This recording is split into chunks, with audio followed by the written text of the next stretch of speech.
कि हम सुख के लिए भोगों में विचरण करते हैं, मन बुद्धि चित्त आदि के द्वारा। संकल्प बन जाने पर शरीर के द्वारा क्रियाएं करते हैं, पर हम खाली रहते हैं। वास्तविक जो हमें चाहिए वो नहीं मिलता। अज्ञान के कारण आप भले राजी हो जाए, नहीं तो आप देखिए हर भोग के बाद एक हृदय में ग्लानि सी होती कि जो मुझे चाहिए था वो तो मिला नहीं, मैंने जो कल्पना की थी सुख की वो तो यहां है नहीं।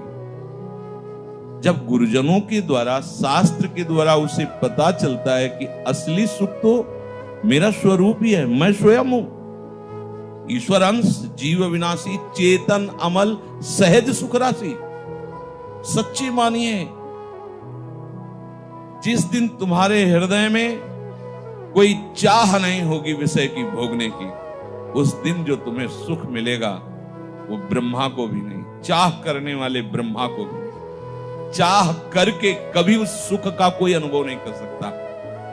चाह जिसके हृदय में है, किसी की कोई भी चाह, वो सुख जब स्फुरित होता है तो मोक्ष की भी चाह नहीं रहती, कोई चाह नहीं रहती। चाह मिटी, चिंता मिटी, मनुआ बेपरवाह, एक अद्भुत मस्ती। वो आप सोच ही नहीं सकते कितना अपार सुख है कि कह रहा है उपासक कि मुझे चक्रवर्ती सम्राट पद नहीं चाहिए।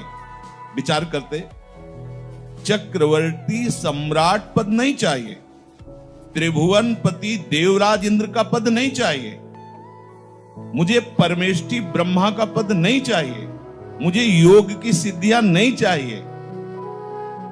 अब सोचो कैसा सुख है, भगवत सुख कैसा सुख है कि उपासक, और यहां तक कि भगवान कह रहे मैं अपनी दिव्य सिद्धियां उसे देना चाहता हूं, पर दीयमानम न गृह्णन्ति, वो स्वीकार नहीं, मुझे सिद्धियां नहीं चाहिए।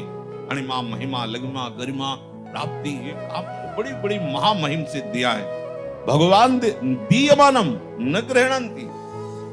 इतना छका हुआ है कि अब कुछ भी पवाओ तो पाने की इच्छा नहीं। समझ रहे?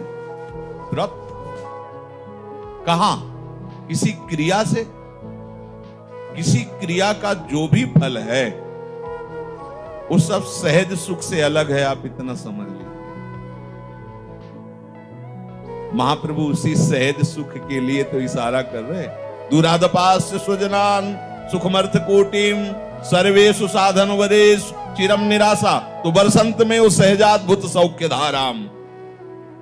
किशोरी मात मानम, हम जिसे आत्मा कहते हैं वही हमारी प्राणेश्वरी किशोरी जी है। सहज सहज सुख की वर्षा।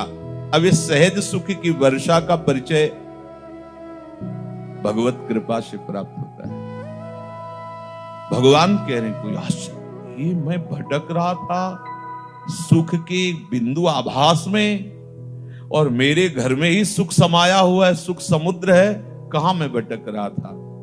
कबीरदास जी बड़े महापुरुष हैं। पानी में मीन पियासी, मैं सुन सुन आवे हासी।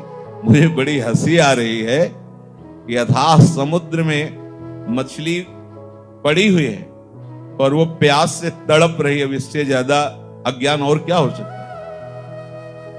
पानी में मीन पियासी, मोहि सुन सुन आवे हासी। अरे आनंद समुद्र के मध्य में तेरा निवास है, आनंद सिंधु मध्य तव वासा। तू स्वयं आनंद समुद्र प्रभु का अंश है, आनंदमय है। आनंद की खोज बंद कर। ये जो विषयों में, शरीरों में, शरीर संबंधियों में तो सुख की खोज कर रहा, यही अज्ञान है। बंद कर चाह करना, फिर देख तू कैसा सुखी होता है। अचाह में जो सुख है वो ब्रह्मा जी को भी नहीं है, इसीलिए कह दिया न पारमेष्ठ्यम न महेंद्र धिष्ण्यम, नहीं चाहिए त्रिभुवनपति इंद्र का पद, नहीं चाहिए। यह है परमार्थ का सुख, यह है भगवत मार्ग का सुख। भगवत मार्ग का पथिक होकर उन्हीं विषयों के लिए लोलुप, उन्हीं क्षुद्र विषयों के लिए राग द्वेष, कैसा पथिक है। वही शरीर का पोषण, वही शरीर राग, वही शरीर संबंधी भोगों के भोगने में सुख बुद्धि, तो परमार्थ का पथिक कैसा।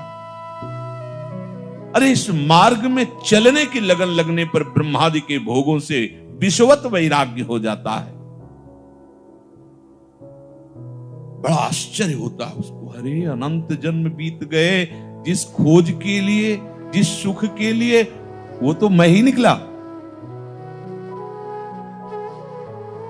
जैसे नहीं कहते कि अगर वस्तु घर में खोई है तो बाहर जिंदगी भर ढूंढते रहो, नहीं मिलेगी, घर में लौटना पड़ेगा। बिल्कुल ऐसे ही समझो, ये जो इस स्वभाव, सूक्ष्म शरीर अंतःकरण, स्थूल शरीर पांच भौतिक देह और इसके भोग और इसके संबंधी, इसमें जो फंसे हुए हो, कभी सुख नहीं मिल सकता, किसी को नहीं मिला।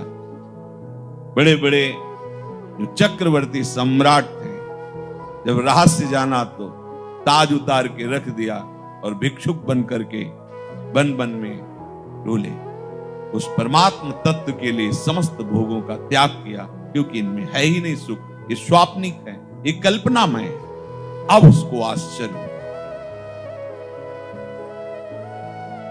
शांत आनंद की बाढ़ आ रही, हृदय से बार बार निकल, अब कृत्य कृत्य भयो, कुछ नई वस्तु प्राप्त हुई क्या?